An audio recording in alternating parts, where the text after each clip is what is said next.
सानो काम लिएको छ त्यो पनि त्यो पनि गर्नुपर्ने हो। अब छोरी अब हाम्रो बुहारी हजुर अब यतै ड्युटी आउँदा आफ्नो मान्छे भेट्छ भेट्छ। बोल्नु अप्ठ्यारो ज्वाइँ पनि अब ड्युटी नै गर्छ उता जाँदा यता आउँदा भेटघाट हुन्छ अप्ठ्यारो हुन्छ हजुर अनि के हुन्छ कहिले खोलिदिनु हुन्छ भनेर चाहिँ यसो ठिकै छ यो एकदमै राम्रो भयो तपाईँहरूले।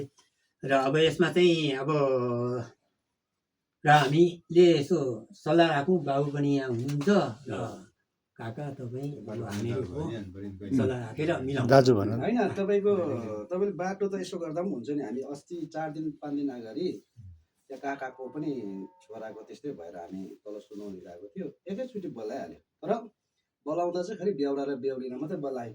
आमा खानकी बाउ खानकी बोकेर कोही जानु पर्दैन भन्नु आउनु पर्दैन भन्नु।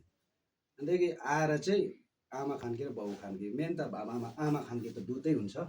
बाउले के खान्छ त्यो बोकेर आयो बाटो खोलिदियो खालि बाटो मात्रै खोल्यो। त्यहाँदेखि त अब तपाईँहरू आफ्नै त भइहाल्छ कहिले खाने कहिले चिनाउने सबै आफ्नै हो।